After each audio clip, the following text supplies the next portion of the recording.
questions that have been prepared by the chamber, and we will pose those questions to the candidates again in alphabetical order, and they will, each one of them will have a chance to respond to the questions, and we'll kind of reverse the order as we go through those questions. Steve Montgomery, Monty, of Starboard fame, will be our timekeeper today, and he will give the candidates 1 minute. He'll give them a 15-second signal so they can wrap up with the question.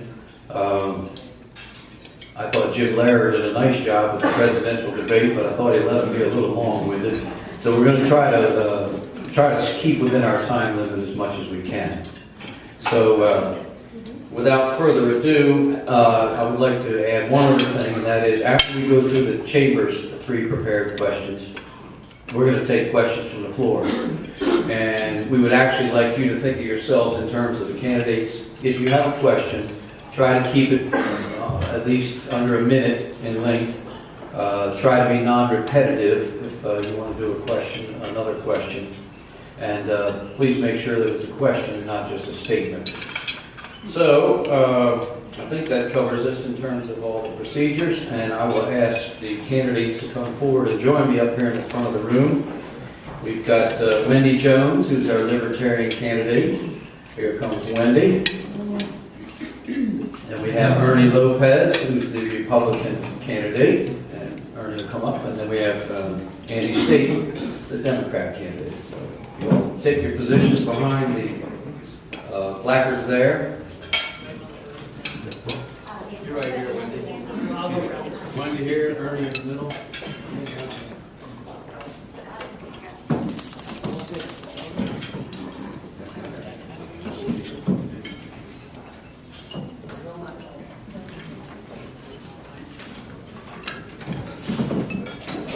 And thanks to everybody at King Street Country Club today for hosting this event and putting out a nice lunch for all of us. Okay, as I said, we're going to give the candidates each 3 minutes to introduce themselves and make some opening statements. And we are going in alphabetical order. So Wendy, that puts you in the lead-off position as the Libertarian candidate. You have 3 minutes. Thank you, Wendy. Hello. My name is Wendy Jones, and I'm a Libertarian candidate for Delaware Senate 6. I wanted to impress on you what a wonderful opportunity it is to address this group in this beautiful location. Delaware Senate 6 presents a unique opportunity to start with a clean slate. I think a lot of the people are rather tired of the heavy politics and infighting with the major 2 parties. The Libertarian Party is constitutionally based and principally founded. That's who I am, that's what I do, that's where I was, and that's where I'll be. And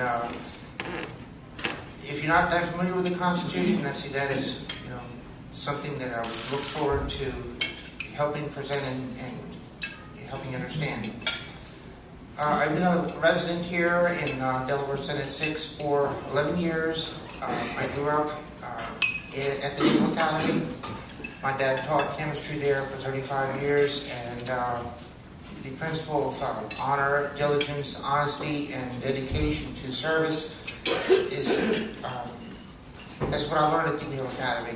At that point in time, in that period of time, they were not accepting women. So I went on into the marine trades in a very wide background. I drive professionally for Cape Henlopen School District, and I also own a small marine business. And in fact, I've driven a bus in this very same community. I always admired the wonderful property, and I look forward to reducing the opposition and roadblocks that businesses have in making sure that everybody has food on their plate and a nice roof over their head, in the school of their choice to which to send their children. And as far as the gross receipts tax and pro-business, I like to see that reduced. I like to see that eliminated. I like to see the estate tax rescinded or sunsetted. I see lots of opportunities here to make things better, and I would like to make plain I don't have a lot the big party politics, the complications, and some of the infighting that I've seen a lot of in the major two parties. Libertarian Party and myself, I believe, represent a fresh perspective, and I would recommend, if you like what's going on, you like the way things are, then just keep on doing what you've been doing. If you'd like to vote for a change, if you'd like to look for a fresh perspective, and you admire and respect the Constitution and those principles, then I believe that I'm your candidate, and I will do my utmost to make sure that I live up to those expectations. Thank you very much. Good. Thank you, Wendy. Our next candidate will be Ernie Lopez. Ernie, you want to go ahead and make your introduction? Dennis, thank you. Wendy, thank you. And I'd like to take a moment just to thank everyone here in this room, members of the Chamber, Carol and Kate for setting up such a wonderful program and a luncheon. Janice and I don't get out on dates often, but here we are having lunch together, my wife. And before I say anything else, I want to thank my wife, Janice, for being here today. She has been the rock, not only of our family, but she's an incredible person who does all of us here in this district great service as the Assistant Dean for Graduate Students in the College of Earth, Ocean, and the Environment at the University of Delaware, one of the finest research facilities in America, which just so happens to be right here in the 6th Senatorial District. Folks have asked me, Ernie, tell us what it is that you do for a living. I have the honor and privilege of being the State 4-H Volunteer Coordinator at the University of Delaware. I coordinate all the risk management, retention, and recruitment programs for the largest youth development program in the state. 64,000 children each year in Delaware are touched in one way, shape, or form by our outreach in 4-H at the University of Delaware. I work very closely with our 3,500 volunteers, and I'm very proud to be the person, along with other colleagues of mine at the university, who started the first criminal background check for 4-H at the University of Delaware 6 years ago. I've spent 13 years at the University of Delaware. I have a bachelor's degree from Gettysburg College in Gettysburg, Pennsylvania, and a master's and a doctoral degree from the University of Delaware. And it's been that work and working with children and families that has helped me earn the respect and trust of so many people throughout Delaware, but especially here in this area, because it has a positive effect on children and families right here in our backyard. When folks, neighbors, friends, people from my civic association and church asked me to run for office, it was because of the fact that I earned their trust, and they saw me as being someone who could do some good work in legislative hall. There are some serious issues that we need to be focusing in on, and fortunately enough, we have been over the course of the last 9 months as we've been running for this seat. This district, this 6th district that we call home, is the most dynamic district in the state. It is the crown jewel in the state of Delaware, and I'm proud and honored and humbled to have the opportunity to serve all of you in Dover. From traffic issues, to public safety issues, to natural resource management issues, to supporting our local economy, the engines of this area, our small business owners and our corporations. I'm looking forward to being a champion, not just an advocate, but a champion for the fastest growing district in the state. We're getting a tremendous amount of support, and while I'm honored to have the endorsement and support of Republicans in the state, it's been amazing and very humbling for me to be getting so much support from Democrats and independents. Thank you again for having all of us here today, and I'm looking forward to answering your questions and concerns. Thank you. Thank you, Ernie. And Andy State, Democrat. Good afternoon. It's really terrific to be here. I've sat as a business owner and a realtor in this community. I've sat on that side of the table, and it's kind of interesting to be on this side. So I appreciate the opportunity to be here to discuss the candidacy for state senate. In my business and throughout the campaign over the last year, I've had hundreds and hundreds of conversations about what are the issues that are important to this district. And they start to become pretty clear after you have just a few conversations. People have a big concern for education policy, a big concern about strong environmental laws, making sure that we have the proper roads and transportation systems to support our local economy, and to make sure that we're having beaches and waterways and the environment. But more importantly, or in this environment, it's you, the business community, that have an important stake. The small business community is a bedrock for our local economy. It's a bedrock for our families, and it's a bedrock for everything that we do here, and without it, without the support, without the hard work of everybody in this room, life as we know it today and that quality of life that we have today, it would go away. The central issue to this platform, for this campaign, for the 6th district, is about how we preserve the quality of life that we have here, yet think forwardly about what the impact on the growth and demand on is in our environment. So, when you think about through that, what does that mean? It means that we need to do 3 things. Look at focusing on implementing good, smart growth policies in this area. We've grown more than 40,000 people in this county in the last 10 years, and the estimates suggest it's going to happen again. So that suggests that we have really, really strong issues to consider as we go forward. What's the impact on the roads? Because I don't know about you, but I've seen the roads are getting very, very busy these days. What's the impact on our education system and the schools and the construction of schools? What's the impact on our environment? Some of the most important issues to consider as we move forward to make sure that we consider and preserve that quality of life. Second, we need to find a better way to do public transportation. And quite frankly, I think we need to move that to the private sector and implement a public-private partnership for transportation services. In my conversations with many of you, my colleagues and my family who also live here, what I found is that our public transportation system is not meeting the needs of our community. And so I've talked with some of the private service providers in the area. And quite frankly, some of them have said, Andy, we can do it for almost half the cost. There's a real opportunity to start really servicing the community in transportation, and I look really, really forward to working with them. And finally, we've seen a significant growth in the aging community here. That need in that community has been medical services. In fact, in the next 5 to 7 years, labor statistics suggest 3,000 jobs in medical services alone. That's significant. We need to focus on how we can attract senior professionals. But most importantly, you have a decision to make today. And who, in fact, can work within the state Senate, who can work with the governor, who's got the best ideas, who can move forward on this issue. I really, really appreciate the opportunity to be here, and I look forward to answering your questions. Thank you. Thank you, Andy. Okay, now we're going to pose some questions to the candidates, and we'll pose the first question, and we'll have Wendy, you will be the first respondent, and then Ernie, and then Andy. So the first question, these are prepared by the chamber.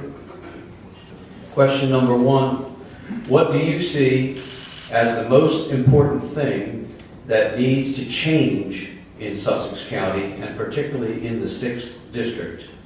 And how would you approach that challenge? So the most important thing that you think needs to change in Sussex, in particular the 6th district? I think the impact of the declining economy and the way it impacts people's homes and real estate values I think it's hard to nail down one. If I had to say one, it would probably be the impact of taxes. Too many people, when they get into government, look upon expanding this or expanding that with the thought of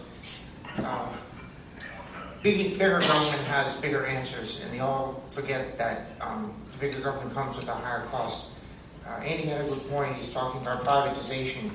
I'm all in favor of privatization, and I think small business and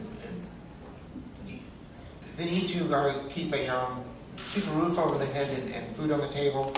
I can't think of anything more efficient than competition, and I think small privatization, small business is the best way to do it. Thank you. Ernie? I think the biggest change that we need to be focusing in on in this district, and as a member of the Delaware State Senate, I'm looking forward to working with members of both parties to make sure that this happens, is doing more to leverage the rich resources that the state has to empower all the members of this district, from whatever business backgrounds, from whatever employment avenues that they're in, leveraging those resources so that they can be successful. Where I work at the university, when you have 120 academic majors, when you have 6 undergraduate colleges, there's almost too much. So you need to take the sweet spots within each of those programs and try to find ways to make them interdisciplinary. Here in our coastal region, we have something that's very unique because we have 4 dynamic economies within this, and those are the sweet spots that we have: agriculture, real estate, the growing medical industry, and coastal tourism. we need to make more changes to support the interfacing and rich resources of those 4 areas to make this district more successful, and I'm looking forward to being part of it. Andy, what do you see as the most important thing needs to change in the 6th district, and how would you approach it? We need to implement smart growth policies to protect the quality of life that we have today. Because quite frankly, over the last 10 years, with the significant growth that we've seen, I feel like the roads continue to get more crowded, the schools continue to get more crowded, and I think that's affecting our families every single day in this community. It's affecting the tourism community, it's affecting the roads, and quite frankly, I think it's time we start holding everybody accountable. As we continue to build and develop within the 6th district, we must look at what the cost impact of that is. Because quite frankly, we're kind of kicking the can down the road right now. Every time, every year, we see more impact and more growth. We're not really thinking forward about what it is that we're going to do. Is it to look at potentially the East West Highway? Is it potentially looking at a funding model for looking at new schools? Because right now, if you don't know, we need to build 4 new schools and kids are going to school in trailers. Because we're not thinking about what the long-term impact of that is. So as I start to look forward, it really is protecting and preserving the quality of life we have here. Because folks, I want to continue to see that as we go forward. Thank you. All right, the second question, and Ernie Lopez, you'll be the first respondent on this one. With an economy that is still struggling, what do you believe needs to happen at the state level to boost the economy and put people to work? Thank you for the question, and thankfully I can kind of amplify a little bit as I was running out of time there, as Monty caught me there, but I think it's extremely important that, again, we are leveraging the rich resources that we have in this coastal economy. We are really the dynamic engine of the state right now. 50 years ago, it used to be Wilmington. Right now, it's here. And this is where folks are moving. This is where young families like we were able to come down and start our family and send our children to school. This is where people are coming day in and day out. And I think it's extremely important that we're doing all that we can, that the state is doing all that we can, to maximize the potential for our business owners, to do everything that we can to make sure that they're being as helpful as possible. But even more importantly, what is the role of a state senator? And I think the role of the state senator is to be as responsive as possible to the needs and the concerns of the residents of this district. And that's where I feel as though I can be extremely helpful as being a member of the state senate, but that we can all be doing a better job in state government to be responsive and respectful of the needs and concerns of the people of this district. Okay. Thank you, sir. And Andy, that economy still struggling. What do you believe needs to happen at the state level to boost the economy and put people to work? Boosting the economy, we must focus and look at what are the job opportunities that exist here. Labor statistics, as I mentioned earlier, suggest that we have 3,000 jobs in the next 5 to 7 years in medical services. So what can you do at the state level to do that? You can start incentivizing medical professionals at the senior level to come from out of state, because we don't have a medical school. In order to do that, we should look at how we might create a special ban within the tax code. Second, we might look at some debt relief for new doctors coming out of school. We might refocus training and education programs at Del Tech, or even look at a technical school solution within our local education system. Because folks, my mom and dad moved here just a few years after I did. And today they are going out of the district and out of the state in some cases to get proper medical services. And I hear that every single day in my business, in the people that I work with, and I know that's an important way to prompt economic development in this area. But quite frankly, that grows in several other areas. There are 300 job opportunities in the next 5 years in financial services, 250 jobs in professional management, and several other opportunities to promote and increase the tourism opportunity that we have here. So I think there's some clear ideas on how do we get there. Okay. Thank you, Andy. And Wendy, what do you think that needs to happen at the state level to boost the economy? Well, for the first thing, I'll make a couple of examples. One of the other candidates gave me a really nice Delaware-shaped pin. Again, the state of Delaware, and at the bottom, and the outline of the gold Sussex County. I was sort of dismayed. I thought it was ironic. I flipped it over and I saw it was made in China. Our Delaware license plates are not made in Delaware. And when I ran in 09, one of the callers on the radio station asked me, because I was advocating for small business and production and manufacturing jobs, means to earn living here in Delaware, in Sussex County, and they said, well, do you mean if we can get a tire cheaper in Kentucky, we should be paying higher for the tire made in Sussex County or Delaware? And I said, well, that's taxpayers' dollars. And those dollars that are generated in Delaware need to stay in Delaware, and it's on the peninsula. It's very limited, the 3 main routes of transportation on and off. So I think that Delaware needs to focus on Delaware, and money needs to stay here. Okay, thank you, Wendy. Now, third question, Andy State will begin with this round. The Chamber of Commerce is the founder of the Destination Station Center initiative. That's an attraction exploratory science center that would work in concert with DelDOT Transportation and provide additional visitor services. Do you see the project as a benefit for the area or not, and why? Destination Station. I absolutely think the destination station is a terrific idea, and I applaud the leadership of the chamber and all the help and the benefits of everybody who participated in that process. Initially, I think the benefits of that are to increase the opportunity for additional tourism-type activities throughout the summer, but also in the off-season. Is it to add brewery tours that are going to go out of the destination center? Is it to add opportunity for kayak and sailing and some of the others come out of the destination center? Are there other opportunities for us to increase the opportunity for tourism to increase out of the center? But I'll be honest, before I sat down with the chamber leadership to discuss, I had 2 concerns. The first, viability and sustainability. But after reviewing the business plan, it made sense. It looked clear that it was going to continue forward and make it go. Second, transportation services. That was a huge increase, a huge opportunity as I sat down with Carol and some of the staff to talk about how a public-private partnership for transportation might benefit and supplement. So those are the 2 things I had concern about, and I quite frankly think that we can overcome those. Okay, thank you. And we'll move now to Wendy Jones on the Destination Station project. Good idea? Bad idea? What do you think? I think that it's a great idea.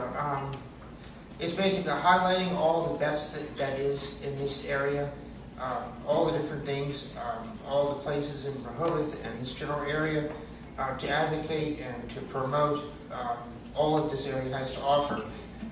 And you mentioned about transportation. I can tell you from a practical standpoint, I have the experience in driving, and I see this from the road. I'm a professional driver, and I've done that for many years. And as a small business owner, I also have, an aspect.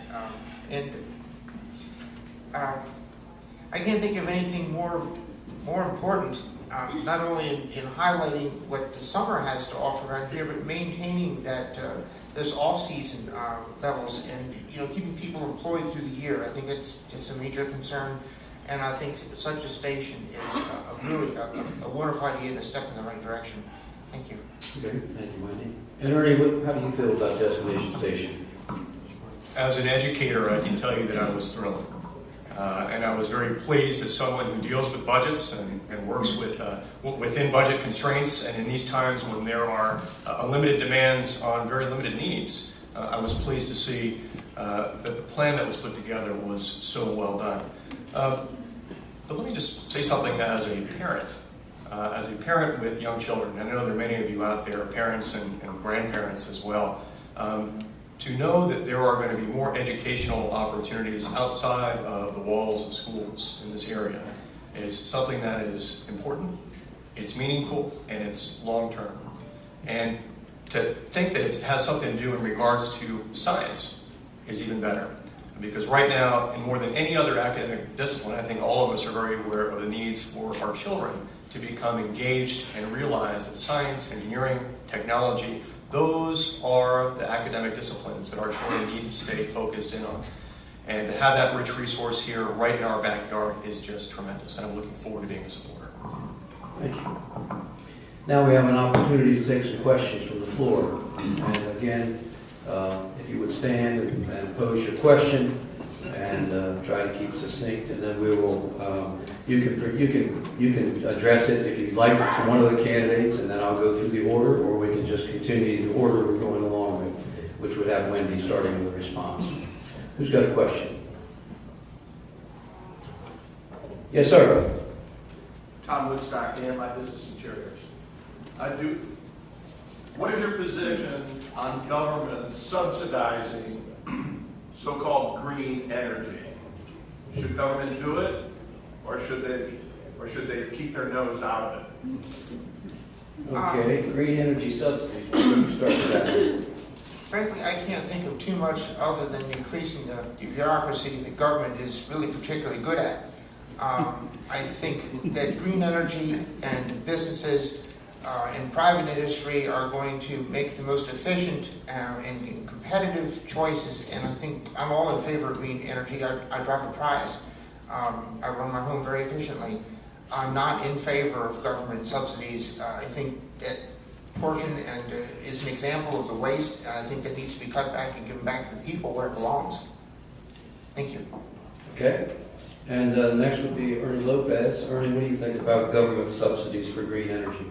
Thank you for the question. I think green energy is something that is important, and I'm looking forward to being supportive of it at the research level. And I think that research is being done in a dynamic and a tremendous fashion within our university systems. And while I support the infusion of early startup support, whether it be through R&D support from the state, from the Strategic Initiative Fund, or from the federal government, there should never be an overwhelming match or overwhelming support of government support or subsidies. That support should be coming from the private sector based upon the tested theories and successes of what's been done experimentally and through research. Okay, thank you. And Andy? Green energy opportunity is really a market-driven activity. And while we've seen several programs that include government subsidies over the last couple of years, we started to see a number of business opportunities that have taken the opportunity to leverage that in the beginning and move off and into their own environment. We're going to see several of those potential subsidies set back or reverse back even right here in the state of Delaware. And I'm also in for the opportunity to, in the initial research, to focus on the initial startup and to give it a limited amount of time in order to focus on allow the public opportunity or the private opportunity and the market demand to take that forward. Okay, thank you. Another question from the floor. You know there's a lot of issues around here. Let's see what these folks have to say about it. Yes, step right up. Kelly Sylvester, County Bank. I've worked in the financial sector for 25 years. We all know that small business is the root to our economy. What's one idea that you would take to Senate to make it better for small businesses? Okay, one idea is we can take to the state Senate to make things better for small business. And we'll start with you, Ernie. Kelly, thank you for the great question. I was sitting down with a former state representative the other day discussing small business, and he said, Ernie, we probably have about 1,000 employers from Dewey all the way up to Milton. Can you imagine if the state and you as a state senator made it possible and more flexible for those businesses just to hire one person? Just one. That would be 1,000 new jobs in this area. That's something that I took away and realized that as a state senator, being responsive to those small businesses by not trying to make promises or not saying things that can't be done, but being responsive, working with other members of the General Assembly. There are only 21 members of the Delaware State Senate. It's a pretty tight group of people, but it's one that one person with a good idea and who's able to build consensus can stand up and bring people together for not just resources within the district, but throughout the state. And I think that's something that's extremely important. So the state stepping back and leveraging resources to make sure that our small businesses can be successful is extremely important. Okay, thank you, Ernie. And Andy, what do you think that the state can do to help small business? One idea. Look at the regulatory issues that are prohibiting each of us from growing and expanding our own business or from others who want to start up a business today. It's extremely important. As I started to focus on looking at growing the medical sector jobs, it became apparent to me there are lots of regulations in place today that prohibit doctors from moving into the state.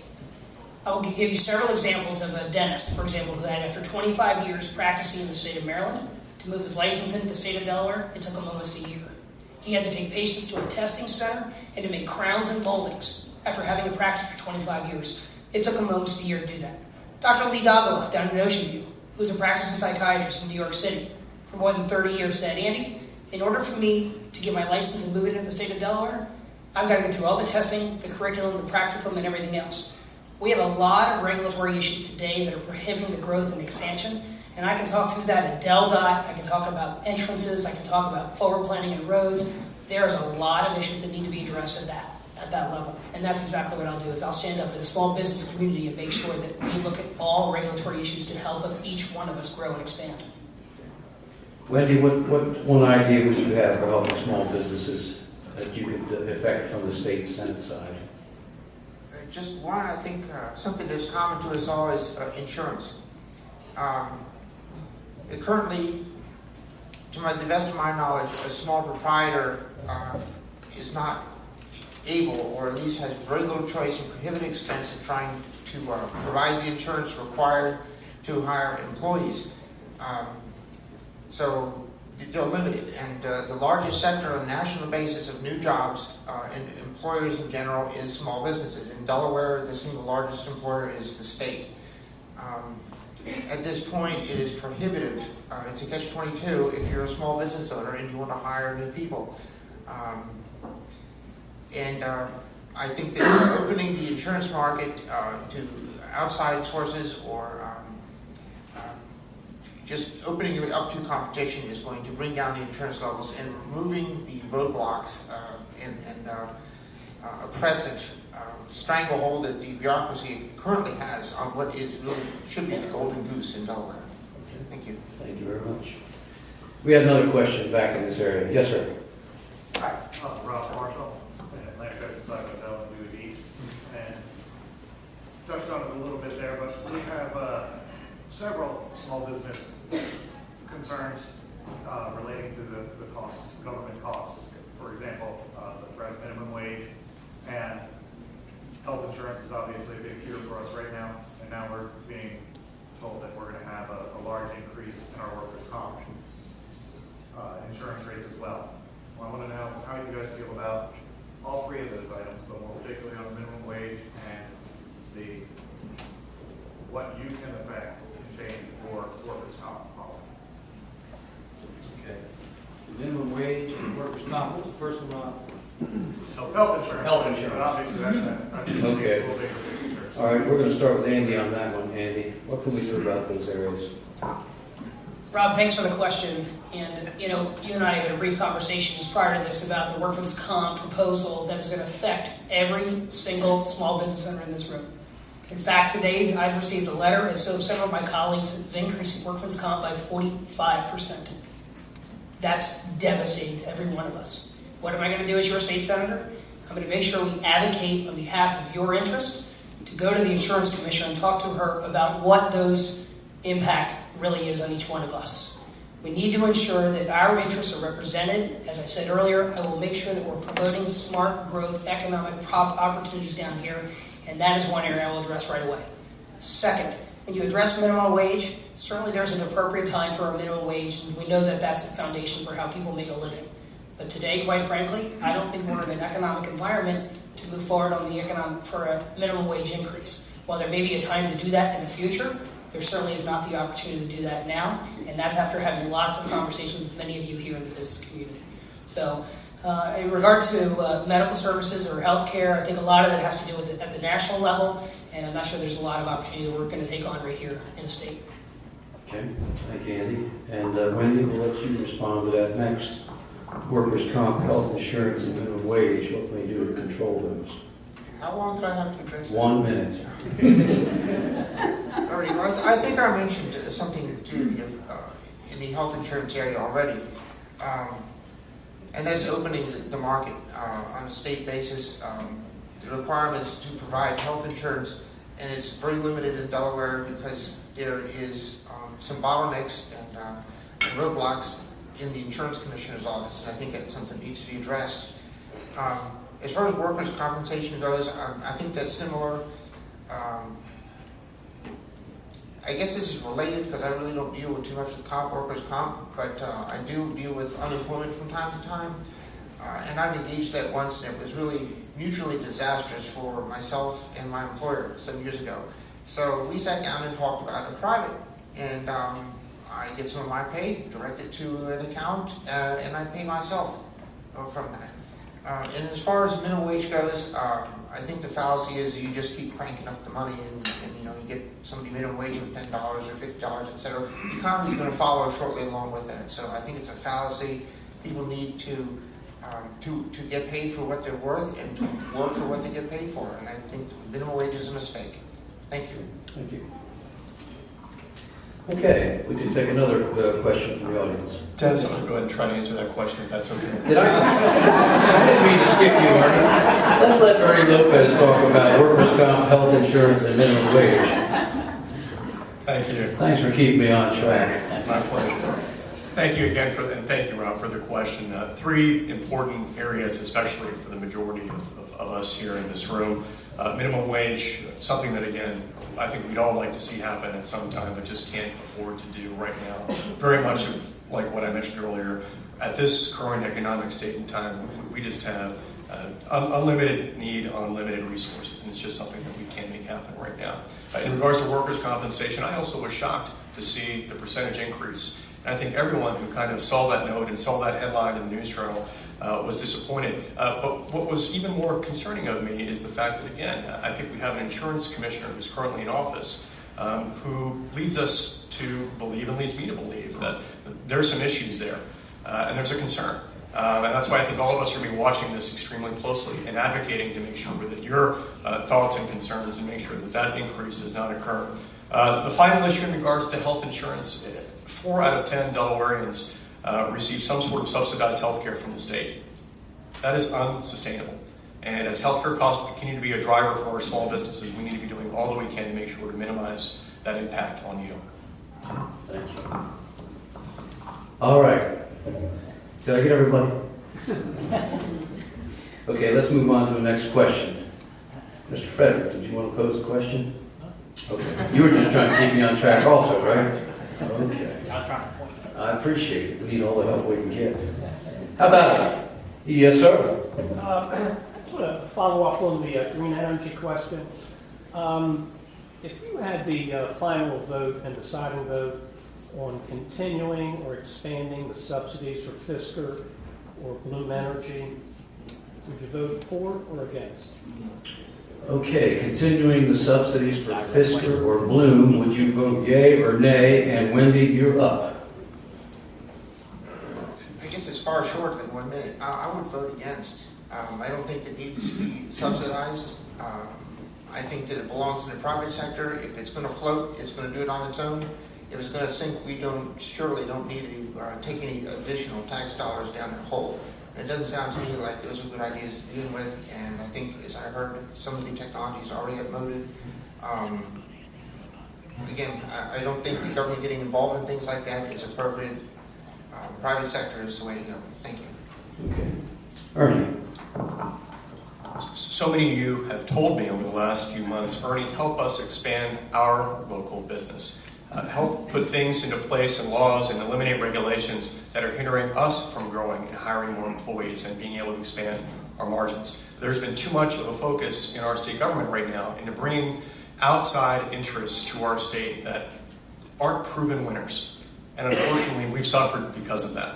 And as a member of the Delaware State Senate, I would not be casting any votes in favor of either of those two because of the fact that, again, there wasn't any proof. There wasn't enough substantial evidence that proved their success without the government subsidy. The private sector never stepped forward enough, and that was a serious concern that I had.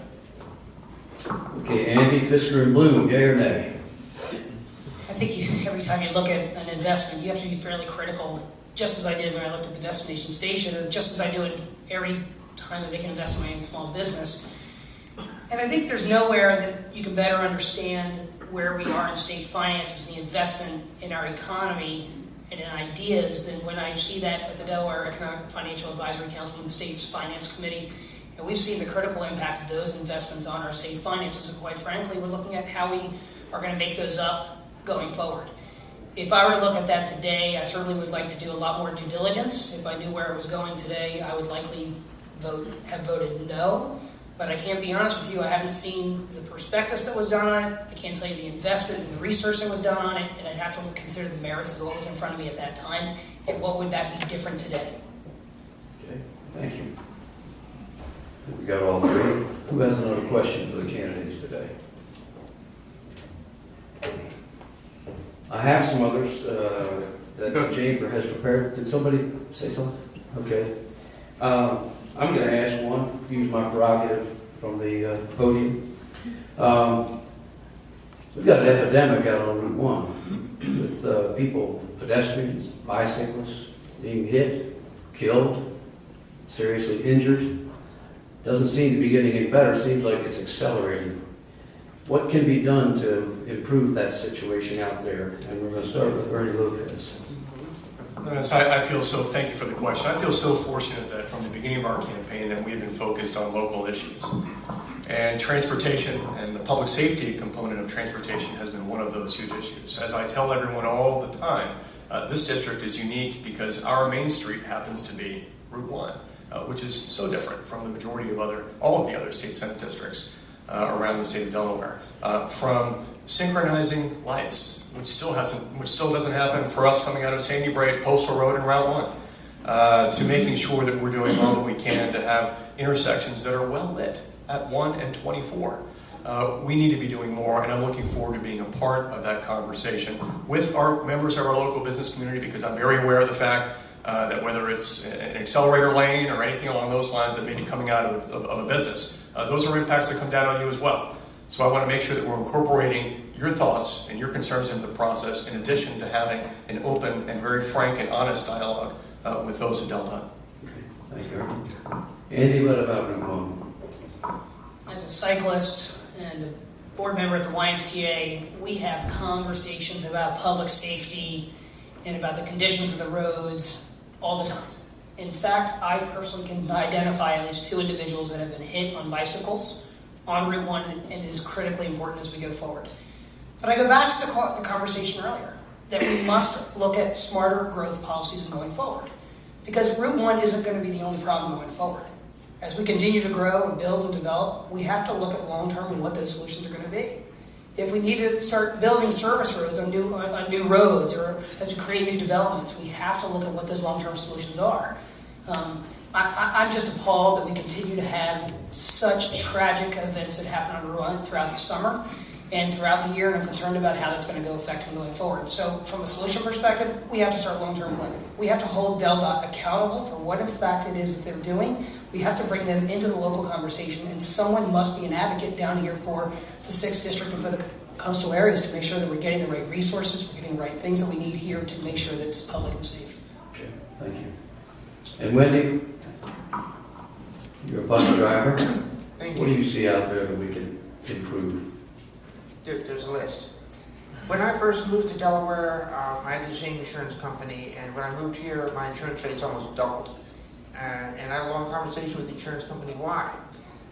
They said there's a very poorly designed glut along Route 1, and combined with a lot of long, windy, dark, narrow roads.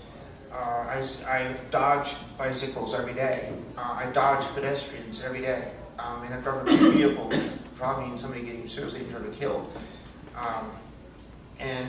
I think a combination of education, better planning, and I believe that a consortium of everybody involved, representatives from all sectors involved, should get together and start working on better development, because I think DelDOT is not doing their job very well.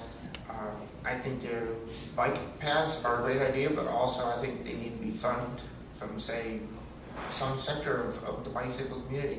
I've seen summer or seasonal students, kids walking across the road in the middle of the highway, jeopardizing their lives. Thank you. Okay, thank you, Wendy. We've got time for one more question. Somebody out here have one, or I can go one of the chamber questions. Okay, here we go. Let's go to this. This is important. Tourism is a major component of economic development and jobs in the 6th district and throughout the state. Do you see year-round visitation as a positive or a negative issue? If you see year-round visitation as a positive, how would you make it a reality? And if you see year-round visitation as a negative, what are your reasons? So year-round visiting, good, bad, make it better, make it go away. We'll start with Andy Staton on that one. positive, and more positive. After living here full-time for 10 years and visiting for just about 40 years, I can't think of any better day to take off and actually be a tourist for the day. Because I think whether I can do that in June or December, I'd love to see the tourism grow here. Because it can only benefit every single person in this room. What do we need to do? Well, I think tourism is a market-driven activity. So if you got a good idea, start it. If it's going to attract more people to come into the area, let's do what we can to support it. I mean, there's no other reason why we can't continue to expand and to grow and to do some of the things we're already doing. Some of the great things the Chamber is sponsoring on the weekends, but how we can leverage and benefit other activities and opportunities for the small business community here. So I'm all in favor of it because it puts more people back to work and there's more opportunity. Great. Thank you, Andy. Wendy? Year-round good? I'd echo Andy. I think it's all positive. I would love to see a little bit less of the summer glut, but basically that's what beach life is all about.